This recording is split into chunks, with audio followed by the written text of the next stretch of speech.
further than that. Perfect. So you want on the couch, you want it? I want you to sit on the couch. Sitting on the couch. Okay, got it. Exactly. Perfect. It'll be at the Switching desk, I views. think. I want you to Yep. Oh, I was gonna say. I was like, You just want to haul me out of there.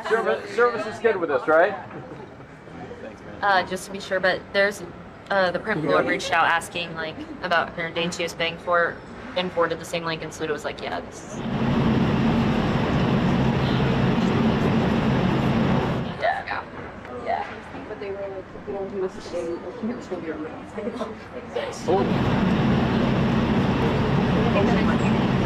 Wait, okay.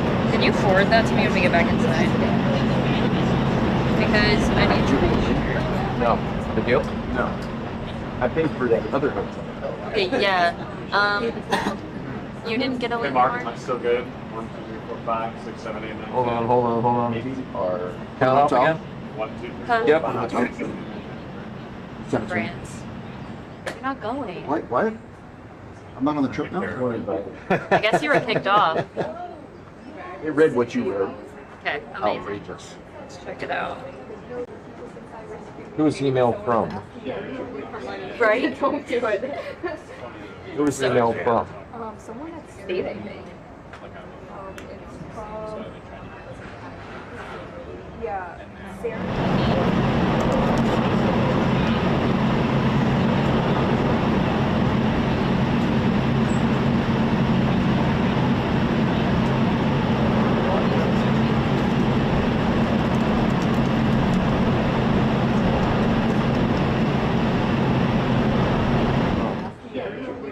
Right? Don't do it. Who's the email from? Someone at State, I think. It's from... Yeah, Sarah Jane. Oh, she's legit. She's legit. Yep. That Yes, okay.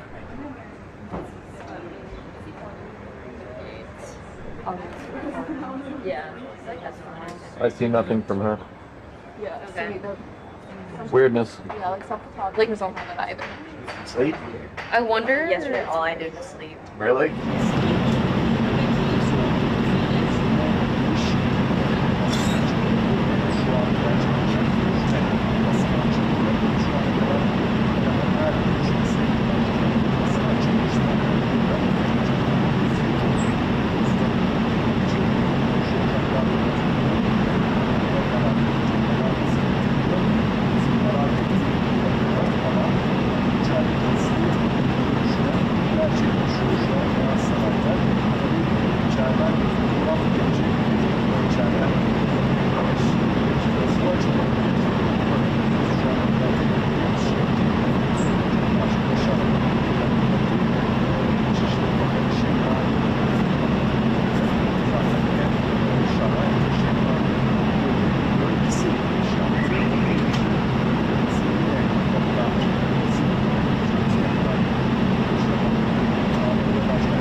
much, everybody.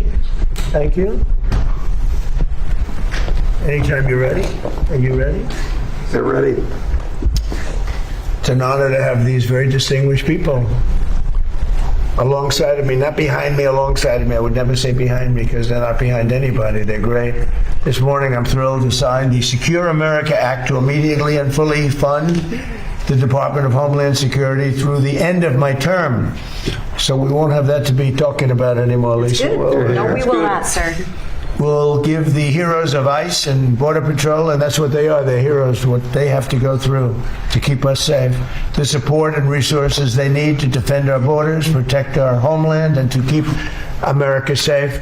I want to thank Speaker Mike Johnson. He's incredible. Where is Mike Johnson? Right here. Mike, you're doing an incredible job.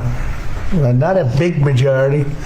Just rather have 40 or 50. I don't think you'd know what to do here. No. You say, what are we doing? That'd be no fun. He's done an amazing job. Acting Attorney General Todd Blanche, and Todd is up, and I hear he's got tremendous support in the Senate, and he's got tremendous support everywhere. Actually, he's doing a fantastic job. And Secretary of Homeland Security, Mark Wayne.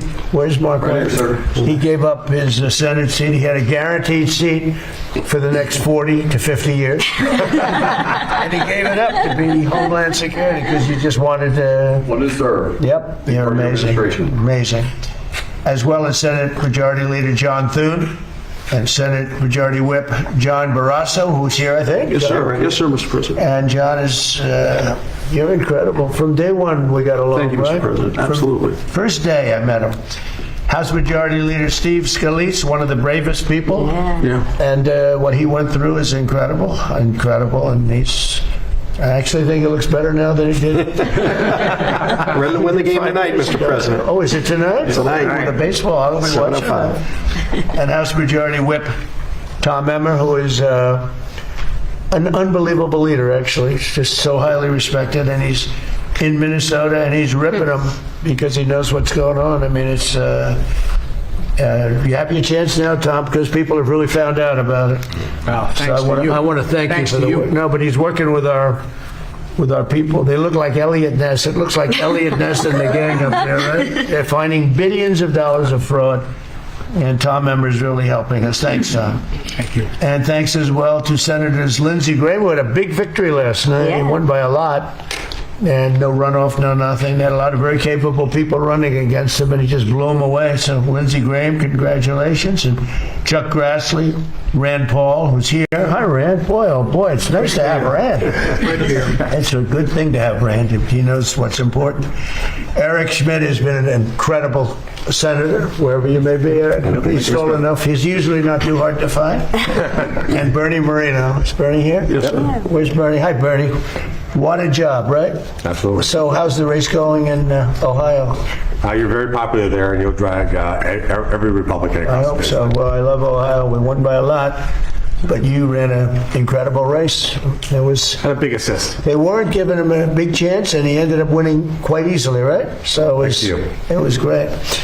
We're also pleased to be joined by Representatives Lisa McLean, Jody Arrington, and Jody, where's Jody? Jody, President. you're doing a great job. Your Jody. favorite budget chairman. Garbarino, Laura Lee, thank you. Riley Moore, a newcomer who's doing really well. Guy Reschenthaler, Derek Van Orden, as well as Angel Sister Chris Story, you know that? Yeah. Fantastic. And we appreciate it, Chris, we appreciate it.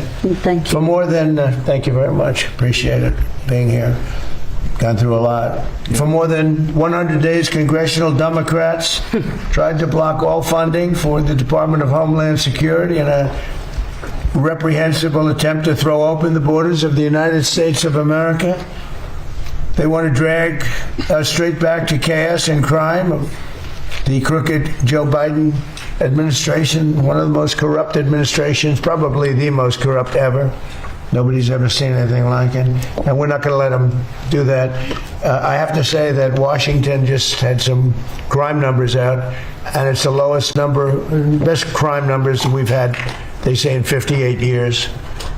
So we went from being a crime-ridden city, our capital, being a crime-ridden place, to being among the safest cities in the country. I'm so happy. And you're big beneficiaries because most of you live here. You hear all the time, the press, the media, and even actually some of the media, a couple of people that I would not suspect, a couple of people truly treat me unfairly, but they came up and they thanked me because it's so much. We have a safe city now. We also have a beautiful city. We had 22 fountains. Every one of them didn't work. One of them, probably the best was one that hasn't worked for 50 years. That was about the best.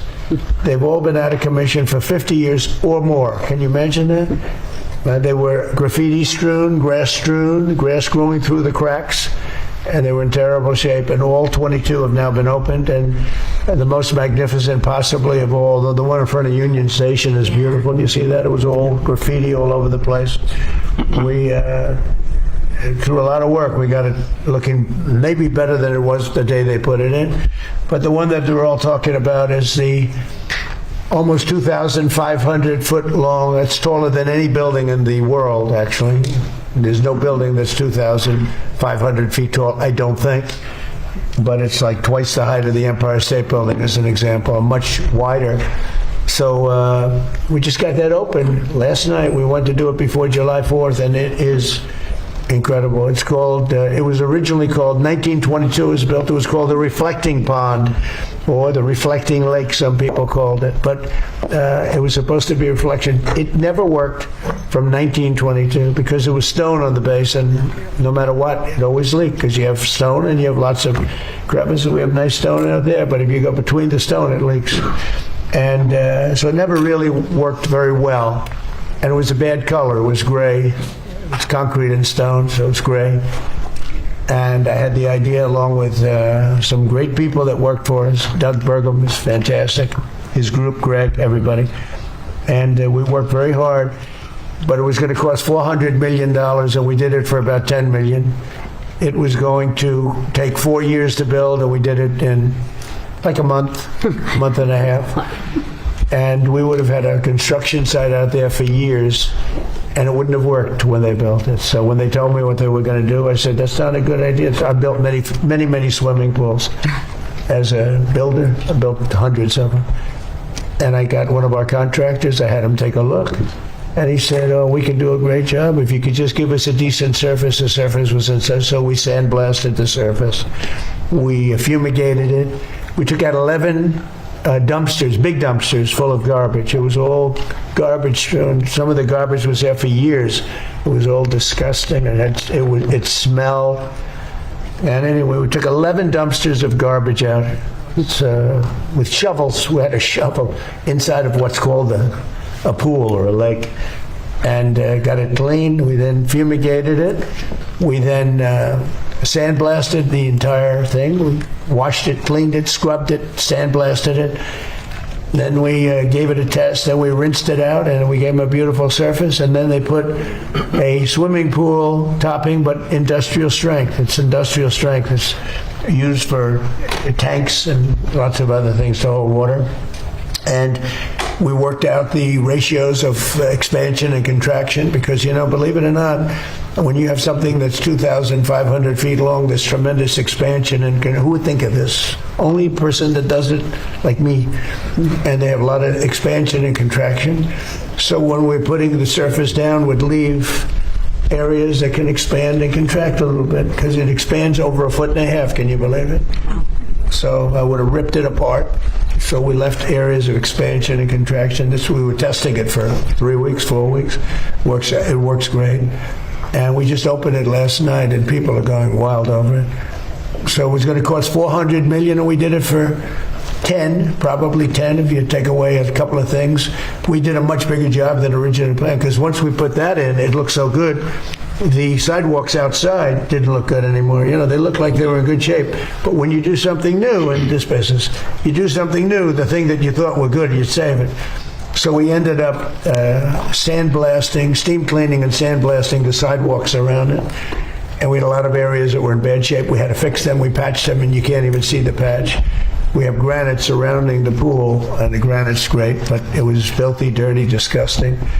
and it was broken in some cases. We were able to carve out pieces from other pieces that were identical and put them in, and you can't even see the seam. And it's like a beautiful. It's in better shape than it was when it was built. I told you, from 1922, never worked because it always leaked, because it had a stone base. The water leaked through the stone. So we're very proud of it. It's going to be great. Now we're doing a new surface on the World War II fountain because the surface is so bad, and that'll be done during the next couple of. We're going to start it in a week or so and finish it very quickly. But we've done a great job. And the city is, everyone's coming up to me and saying, the city is so beautiful. So we have 22 fountains that none of them worked. The earliest, I'm telling you, is 50 years. For 50 years, some of them haven't worked for 100 years. But we have fountains that were not working and were disgusting and dirty. And they're all beautiful now, every one of them. We also took care of a lot of the monuments, not fountains, but monuments, and they're all in good shape. Some of them are being finished up now, and it's incredible. And my goal was to get it all done, along with Interior and others that worked with us, to get it done before the July 4th date. July 4th was a very important date, so that was the date we looked at, and we did a hell of a job. But everybody's looking at that reflecting pool. They can't believe it. Reflects. We used a dark blue.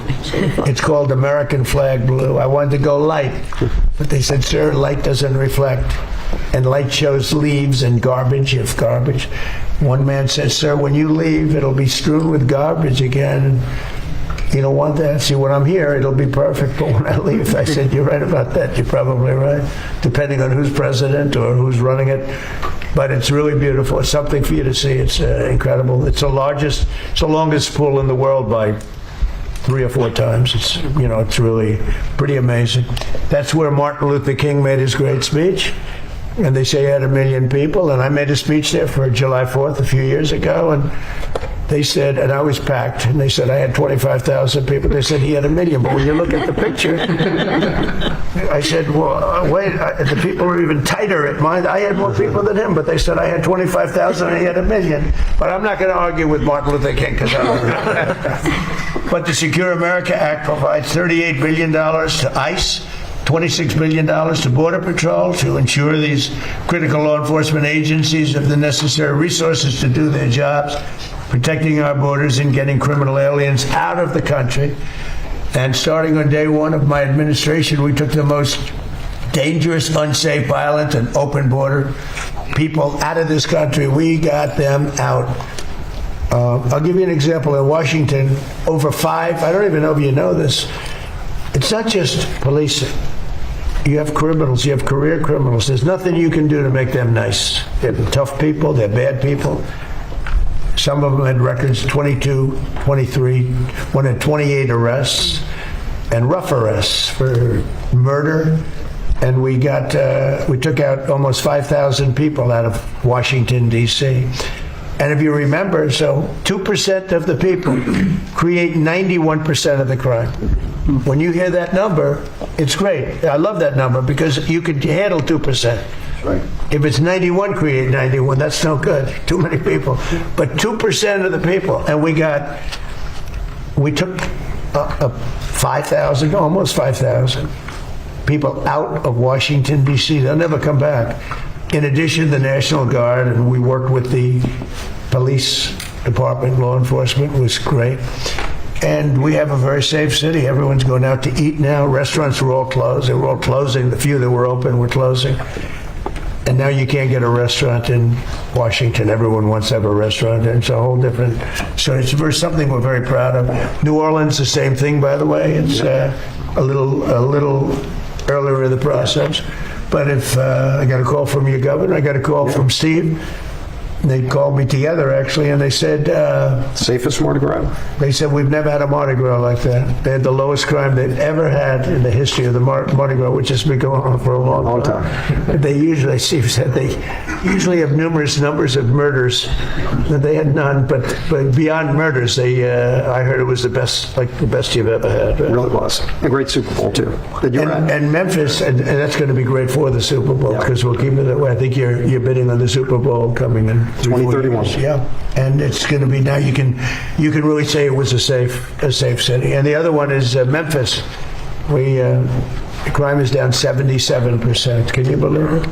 People are calling me up, friends that were leaving Memphis. We're all leaving, and now they're staying. And the governor's, everyone's thrilled. It's amazing.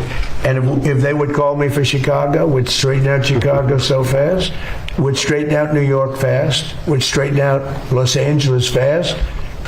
We do it really well. And part of it is you have to get the really bad ones. You have to get the career criminals out because they'll hit you hard, and they ought to get rid of, by the way, cashless bail. You ought to do that as soon as possible. Mark Wayne? That's right. Where they walk in, they commit a crime, they go out, in the afternoon they commit another crime. And sometimes those crimes are murder. Right back on the street, that's right. Cashless, I'll tell you what, cashless bail was a tremendous help to criminals. It's one of the greatest things that ever happened to a criminal, and they ought to end it. In every city, they ought to end it. Chicago, New York, LA, they ought to end it. Starting on day one of my administration, we took the most dangerous, unsafe, violent, open border in the world. We had the most unsafe border, I believe, anywhere in the world. And the numbers came out 2 days ago that for 11 months, not one person came into our country illegally through the southern border. We had 25 million people come in over a 4-year period. We have it good, and nobody tries to come in. All the caravans, I came up with the name caravan. It was you'd have 25, 30,000 people coming up, and they'd pour through the border. You've seen the scenes where they were knocking over the fences. A very, very bad, very dangerous situation. We don't have them anymore because they know they can't get through. So when they know they can't get through, they don't come. And a lot of lives are saved. Women were being raped on the journey up. They were being raped in numbers. 25, 30% were being raped coming up. You don't have that anymore because they don't come up in caravans anymore because they know they're not going to get through. So starting on day one, we took the most dangerous and unsafe, violent, open border in the world, and we created the most secure border anywhere in our country, probably one of the most in the world. I believe it was the most insecure and unsecure border anywhere in the world, because there's no country, even a third world country, that has a situation like that, where you have criminals just walk across totally unchecked. They had it wasn't Biden, he didn't know what the hell was going on. There was people that are radical left lunatics who were very smart, very violent, very vicious, politically vicious, and they allowed this open border policy where millions of people came into our country, unchecked, unvetted, people from jails, people, drug dealers, people from mental institutions. Jails and mental institutions from all over the world were emptied out into our country. And we've got a lot of them out. We have a ways to go. It's very tough with the courts because the judges have been very terrible. They've been terrible, very sad. But we're fighting our way through it. We have made this in fact, we made it a country that, as you saw last month, they said we had the lowest murder rate that we've had in 125 years. Think of that. And that's despite the fact, because we got a lot out. But we do have more. We had 11,888 people come into our country who committed a murder. 50%, more than 50%, created more than one murder. Think of that. So you had people coming, I think seven murders. We allowed them into the country. We got most of them out. In the last 12 months, 0 illegal aliens have been admitted into the United States. We cut the flow of fentanyl across our border by almost 60%.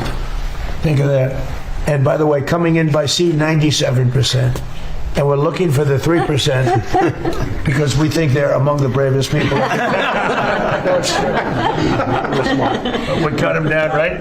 We cut it down 97%. And now I hate to tell this to Mexico, but we're now focused on coming in by land because the sea was tougher. A lot was coming in by sea, a much bigger percentage than anyone would know. It was safer for them.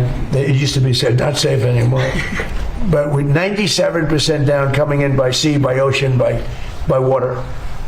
and you see what happens to them, and they don't do it a second time. They were totally unchecked. When they did capture somebody, they'd bring them in, they'd book them, and then let them go. They'd go, and they'd be back on their boat the following night. So we're doing a great job. In the last 12 months, the numbers have changed in this country like nobody's ever seen before. But 0 illegal aliens have been admitted, and that's made by largely Democrat people. Those lists are made. And I find it hard to believe when I say 0. There must have been some, but they say 0, and it's very close to 0. It's hard to believe. You look, they used to have that certain areas on the other side of the wall. I built over 1,000 miles of wall. Without the wall, you couldn't do it. But I built over 1,000 miles of wall. We're building more now in certain areas where you need it. But nobody's ever seen anything like this. They had plazas. We'd have thousands of people standing in those plazas. They actually made them out of concrete because the land was so disgusting and dirty, and it was so muddy and horrible. So they put massive concrete plazas on the other side for people to wait getting in. There's nobody on them. There's nobody. They took a picture this morning. There was nobody on any of the plazas. They have 4 of them, big ones, where they come and stand by the thousands. There was nobody on the plaza, so it's really amazing. I want to speak about it in my speeches. I made a speech last week, which is really wonderful. Wisconsin. That's right. And I wanted to speak about the great job I've done on the border, and my people said, "Sir, nobody cares about that." I said, "What do you mean?" I got elected on that twice, actually, because I got elected the first time 2016, and after I left, it became horrible. Second time was far worse. What it was in 2024, it was so bad, far worse than 2016. 2016 was like a pleasure trip by comparison to what it became. It became worst in the history of the world. I don't think there's ever been a border where 25 million people came across, all unchecked and unvetted. We can never let that happen. We can never let that happen, what happened to our country again, because no country can stand it. No country could have withstood what these people...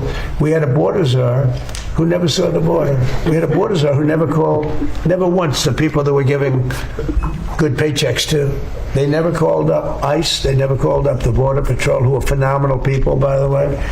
She never once called them. She was the border czar for 4 years, almost 4 years, and she never went to the border, and she never called up. I used to call them all the time, Paul, Brandon. I used to call them all the time and say, "Hi, how we doing on the border?" "Sir, we're doing okay." But they're great people, amazing people. She never called them. We had the worst border, I think, of any country in history. No third world country would allow people to come into their country like that. So the bill provides crucial funding for domestic law enforcement investigations and combating child exploitation, continuing our work to restore law and order across our nation and to protect America's youth. We're so proud. We're so proud of Washington, D.C. and the National Guard, the job they've done. And we've worked with the Washington, the Capitol Policing. They're great people. I've gotten to know so many of them. Very simply, the radical left Democrats, and I'm going to use that term a lot because they're dumb. I mean, who wants open borders? Who wants transgender mutilation of your child? Who wants that? Who wants men playing in women's sports? They're dumb. They're Democrats. They have the worst policy of anybody. I watched that thug that's up in Maine. He's a thug. And they're trying to make excuses for him. I mean, he's worse than any human being that's ever run for office, probably. I don't know him. I don't want to say bad, but I just, look, I mean, nobody's ever had a record like that. And you'll have Schumer, he goes crazy over this or that, or Epstein. This guy, why aren't they talking about him? He said, well, we don't know, but this guy's got a rap sheet. I've never seen anything like it. He's a thug. I know thugs. I had to deal with thugs. I built a lot of buildings. I dealt with the toughest people on earth. I dealt with worse than thugs. This guy's a thug. He's a low-level thug. And he's running to be a senator to work with Eric Schmidt. Great, Eric will handle him. I think He's not getting to there. be with Barrasso, who the hell do we have to be with Rand? Now, Rand would be very interesting. Rand would figure it out, put him away. But this is a thug. He's a cheap, no good person. And I watch these senators, the Democrats, and, well, we don't really know. You do know. He's as bad.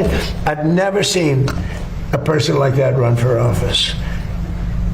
And the guy from Texas, different, but he's terrible too. He's terrible. These are radical left communists. But I watched this guy this morning, and he was so bad. He was so bad. He's a bad guy, just a bad guy. He must be laughing up his sleeve when he looks at these idiots going like Schumer, well, he's okay, he's okay. He's not okay. Can you imagine if the Republicans had him? Oh my God. No way. If we had him, Judge, so Wouldn't let it happen. well, I really believe it. If it meant losing the Senate, you would not let that happen. Correct.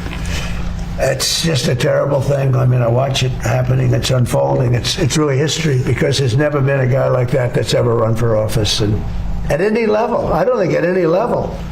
And the excuses, they come up every day. Somebody comes forward with really proven stuff.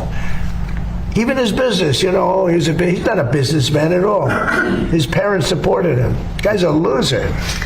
Other than that, he might be a very nice guy. But very simply, the radical left Democrats and I look forward to the day when I don't call them Democrats anymore.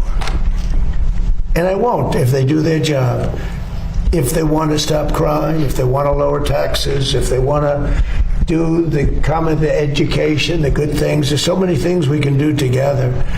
I look forward to the day that I don't call them Democrats anymore. There'll be that day, I think, I hope.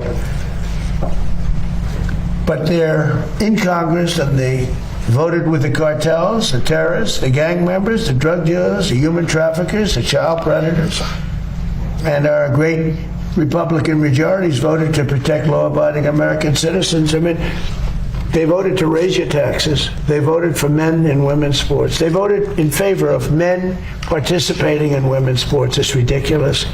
They voted for the transgender mutilization of your child. They voted for all these things. They voted for open borders. So bad. One of the worst things that's ever happened in this country. Hardest thing to cure. Because we had 25,000 people. Remember this, when because countries set those people up.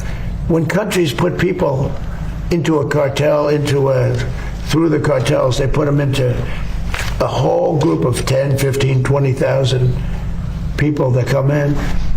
They're not giving you their best people. They're giving you people that they don't want. And they're sending them into war. And the Democrats voted in favor of that. It's really a shame. And it's so bad for the country. You'd almost think they hate the country because they're not stupid people. You can't cheat like they did. And look at the election in California as an example. After a week, they determined that a kid who's leading and had all the mojo, all of a sudden he doesn't make the runoff. And then I hit them hard on that, but I started talking about Steve Hilton, who's a fantastic guy. And I saw them say it was going to be 2 weeks before they knew. And I started hitting them. It's going to happen to Steve Hilton too. You got to watch. And they approved Steve Hilton very quickly. They didn't want it. There was too much heat on him. The only reason he got approved, he had all the votes he needed, probably to be first place. But the only reason they approved Steve Hilton, it was going to be 2 weeks. They said it. And then they approved him that night because the heat was on them. Because they're cheating dogs. And you can't have a great country when that happens. That's why Los Angeles, that's why that state is in such trouble. It's the most beautiful place, best weather maybe anywhere in the world, but it's in big trouble. So we're going to have a tremendous success. The people alongside of me are amazing people. They're amazing people. Every one of them. I know every one of them. They're amazing people. They love the country. They want to do right for the country. And if you have any questions, please, let's go. Mr. President, you posted this morning about Iran. You said that they've taken too long to get to a deal, and I want to make sure I quote you correctly. You said that now they will have to pay the price. What did you mean by that specifically? Well, we're going to be attacking them very hard. Resuming bombing? Yeah, well, we are. Based on the helicopter, I guess we have the right to do that. You know, they shot down a very incredible, actually an incredible machine. And at first they said they didn't do it, then they admitted they did it. It's sort of easy because we have the bomb. We actually have the bomb. Got very lucky that bomb didn't explode.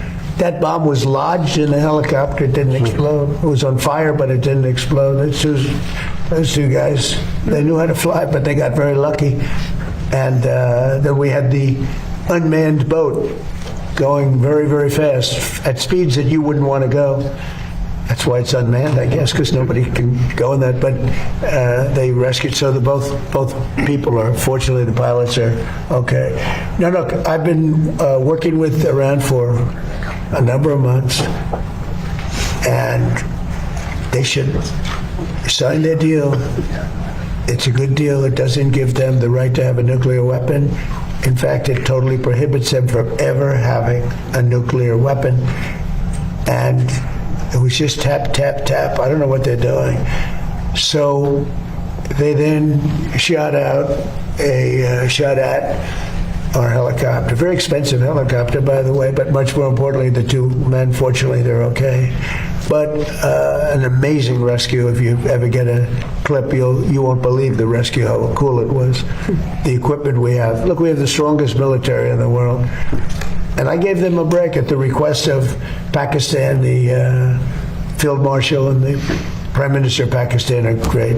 We stopped them from going to war with India. You would have had a nuclear war if it wasn't for me. But they became friendly to me, very friendly, and they're close to Iran, and they worked, and they still are working on trying them to do what's right. But we want a deal that's meaningful. We want a deal that works. We don't want to just have a Barack Hussein Obama deal, JCPOA, the worst deal. That was a path to a nuclear. It's the exact opposite. You know, I like on television, they say, oh, they should have kept that deal. First of all, it was over. It was a short-term deal. But that deal was a path to a nuclear weapon. This is a path against a nuclear. You can't have a nuclear weapon. His was a path to a nuclear weapon. They were developing during his administration nuclear weapon. If they had a nuclear weapon, there'd be no Israel, there'd be no Middle East, and they would have absolutely shot at us. So we'll see what happens. But we hit them hard yesterday, and we're going to hit them again hard today, in case you miss it, in case you don't turn on your television set. And we'll see what happens with the deal. We were really close to a deal, but they keep tapping us along. They keep playing us for suckers because you know what? They dealt with some very stupid presidents. I have to say that. I'm embarrassed to say it. Some very stupid people were sitting here. Yeah. Mr. President, you mentioned the Senate race in Maine. Are you all in supporting Susan Collins? Does she have your full support and endorsement in her Senate reelection? Because she's a sane woman. She's not my best friend at all. These guys are. I get along well, but I have some. But she's a sane person. And she's a person that never missed a vote in many years. I mean, she's like had 10,000 votes. She had 10,000 votes. She never missed a vote. Unfortunately, because sometimes she voted against me. You know, look, she's a sane woman, and she's a respected person. Maybe a little different ideology than me, but this guy is a thug. He's a fake thug. He's a phony. I made a lot of money picking out phonies. He's a real phony. He's bad. He's a bad person. Mr. President, are you going to go back to attack, or are you thinking of attacking Iranian power plants and bridges as you've Well, I'm not going to say that to you, but I can do that. Look, I could knock out. We have the most powerful. I built the military with these people approving it. They approved numbers that nobody would have ever thought we would have been. But we built it. And we gave a lot to Ukraine through Biden. He gave a lot of money, but we're in great shape. We have a lot of storage capacity, but he gave a lot. And if you look at what's happened, when I left, our cupboards were full. He gave it. Now I sell it to the European Union, and they give it to Ukraine for the most part. But we have the strongest military anywhere in the world, and sometimes you'll have to use it. And we have to remember, and when people hear this, Iran very simply cannot have a nuclear weapon, and they won't. And they've agreed to that. All they have to do is they have to start signing a paper. It's fully negotiated. We have a fully negotiated, but they're tapping, and I say, all right, let's give them a couple of more days. They're tapping because it's a meaningful paper. They know when they sign that paper, it's meaningful. The Obama deal, JCPOA, one of the worst, one of the dumbest documents I've ever seen. Yeah. Thank you, Mr. President. When are you meeting with tech executives about the government taking stake in AI companies, and what could this partnership look like? About AI? Well, I can say this. We're having a meeting with them. It's an amazing industry. It's bigger than any industry anyone's ever seen. We are leading China by a lot. And, you know, whoever leads that is going to really lead the world to a large extent. That's how big it is. And I'm going to have meetings with the top 12 or 15 executives very shortly. And we're talking about giving back something to the public. And if we do that, the public will become very rich, the people in our country, because that's the kind of money we're talking about. And I think they'll do that, and I think it'll make it very popular. What would you like that?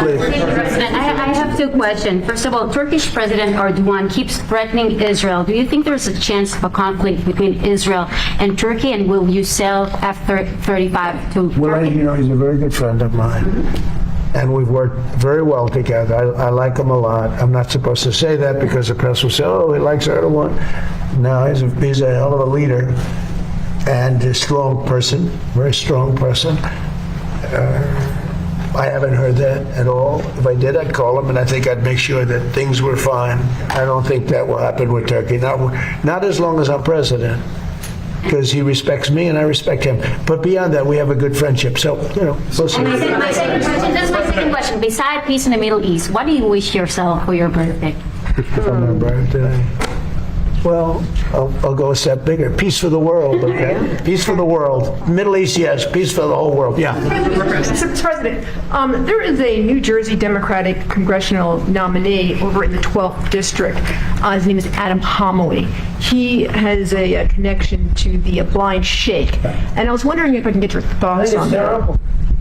Okay. I think it's terrible. I've seen it. I mean, he was more, you know, now he's trying to sort of say, yeah, I sort of knew him. He didn't know him. They were very good friends. And you look at you go back and look at what happened during that period of time. He was a witness at the trial for him. He was a positive witness for him. He said the most glowing things. The guy knocked down the World Trade Center, admitted that he knocked down the World Trade Center. I think it's another one if you look. I actually think the one in Maine is worse, because he's just an outright pig. He's like a pig. I watched him a couple of times. He's like a pig. That's what he reminds me of. You know, I come up with good names for people.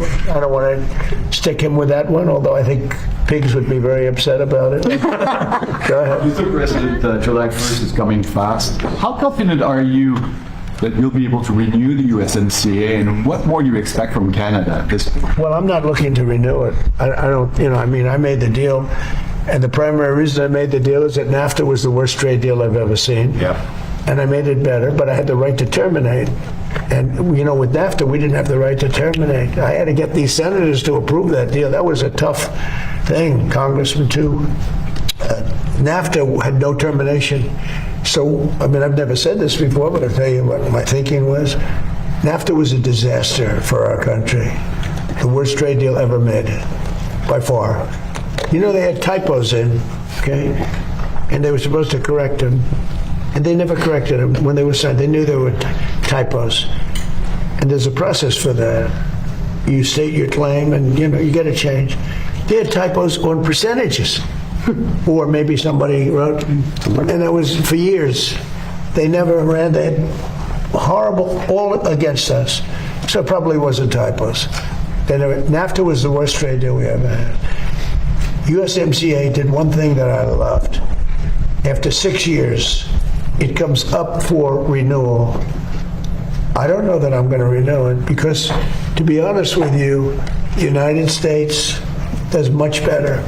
Hey, we don't need anything that Canada has. We don't need anything that Mexico has, but they need everything that we have.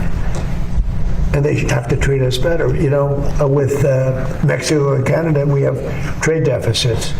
We should have surpluses with them. We don't need their cars. We don't need their lumber. We don't need their energy. We don't need anything that they have. So the primary thing that I got, it was a much better deal than NAFTA. Much, much better. It was sort of a good deal.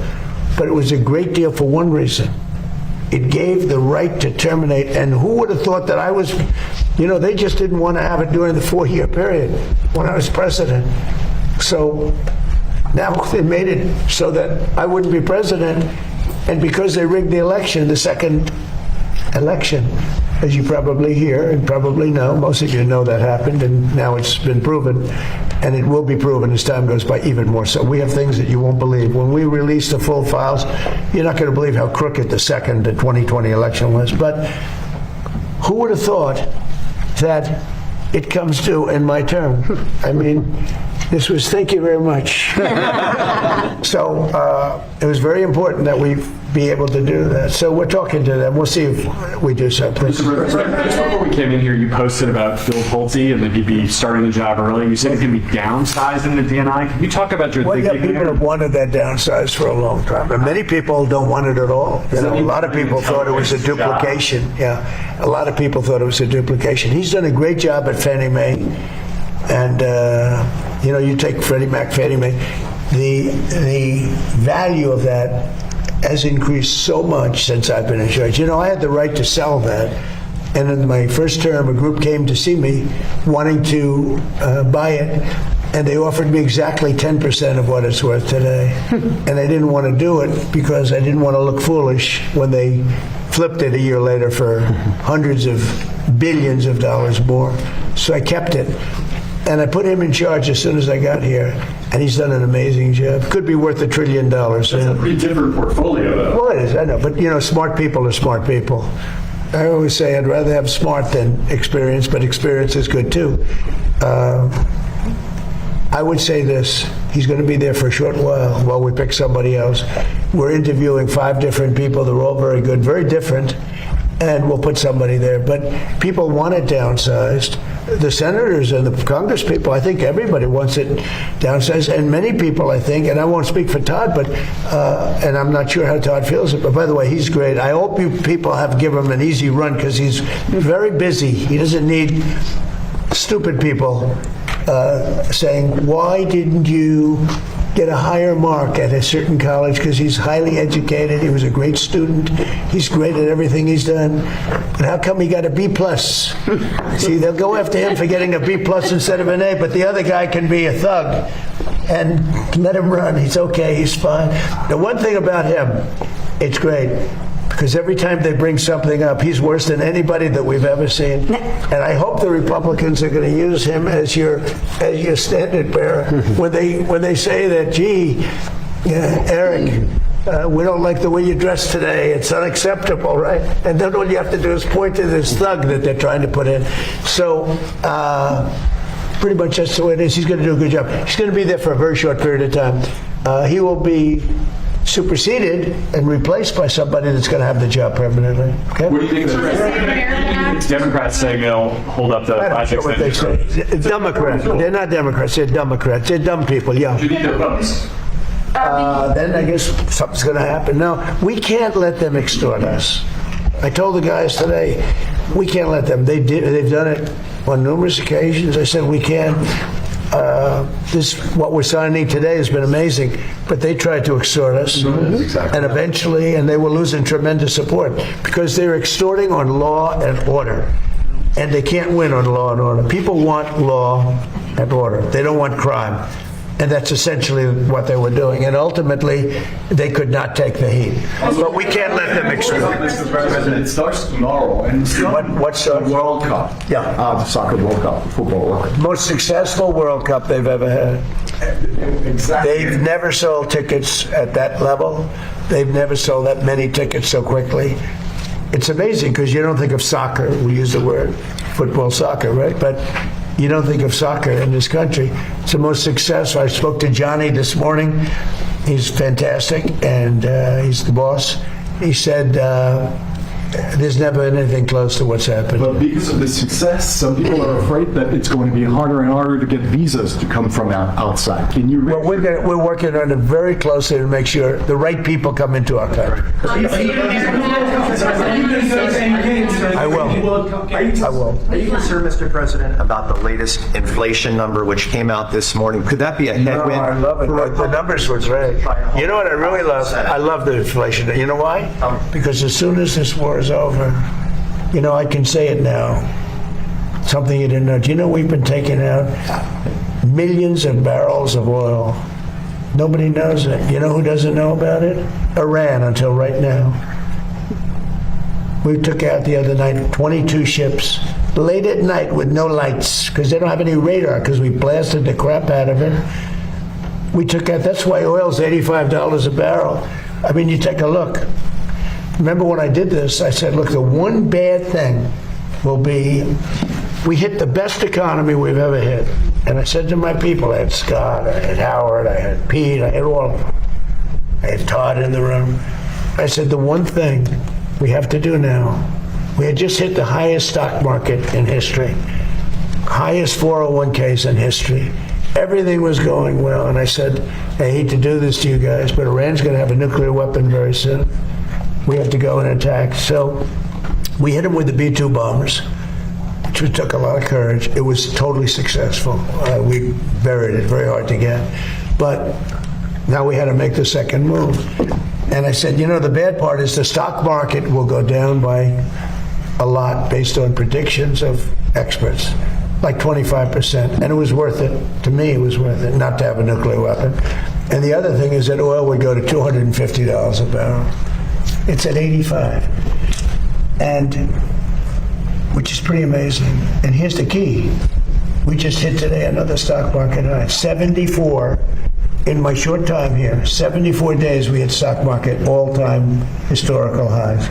Nobody can believe it. The Dow, the S&P. S&P was at 7,000. They said in 4 years, maybe 5 years. It will never hit it during the term. It was too much. I hit it in my first year. I hit on the Dow, it was 50,000 was an impossible number. They said 5-6 years out you'd hit. Well, I hit it in my first year. And now I get everyone in the room and say, congratulations, but now I'm going to take it down a little bit because we cannot let Iran have a nuclear weapon. And they all agreed with me. Todd, you remember? Everybody agreed. And we took a little journey down to Iran. We first stopped off at Venezuela, by the way. And we have paid for that war many, many times over. And we have great relationships with the people of Venezuela. We get along with them great. It was a great success. It was a one-day war. It was really, to be exact, 48 minutes of fury. And it was over. And Venezuela is doing great. Relationships with the people are great. It's become a happy country, believe it or not. I mean, it's become a happy country. And we're taking out millions of barrels of oil from Venezuela. And then we went to Iran. And essentially we've done the same thing. It doesn't look as pretty, but there's no Navy. 159 ships at the bottom of the sea. There's no Air Force. All of their planes are blown up. Most of their drones are gone. Most of their drone-making ability is gone. Most of their missiles are gone. All of their leadership is gone, so they replaced it. All of that leadership is gone, so they replaced it. And that's the people we're dealing with now. And I think they're going to want to make a deal, but we're going to find out. Inflation to come down between now and November. When the war's over? Yes. It's coming down. I know you can't. It's going to come down like a rock. And again, we're taking out millions, which I'm just announcing today for the first time. But we've been taking out millions of barrels of oil. Millions of barrels. Every night we took out oil. But now I'm going to tell you because they just figured it out. So now that they figured it out, I can tell you. It was very hard for me. I wanted to say it so badly, but I didn't want to ruin it. But it was very hard. But millions of barrels of oil has come out. And that's why it's at $85, $90 a barrel instead of $250. But we have the greatest military in the world, the toughest military in the world, just the best in every way. Nobody even close. There's no military that's even close. I rebuilt it during my first term. I'm using it now. When this conflict is over, Todd said, please call it a conflict, right? As opposed to the word war. He didn't like the word war, but it's sort of a conflict. It's a military operation. When it's over, you will see oil drop to where it was before. We were getting gasoline just before it started. I was in Iowa, and we passed gas stations, $1.85 a gallon. And we'll be back at those levels very soon. Thank you very much, everybody. Thank you, Russ. Thank you, guys. Thank you, guys.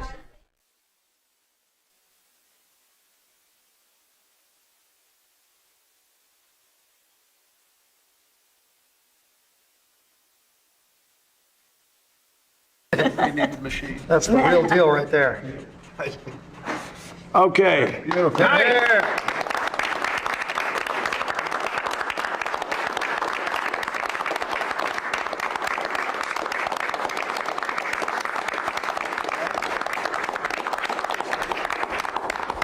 Thank you very much, everybody. Thank you, guys. Thank you. Thank you, guys. Thank you, guys. Thank you, guys. Thank you, guys. Thank you, press. Thank you, press. Thank you, press. Thank you, press. Thank you. Thank you, guys.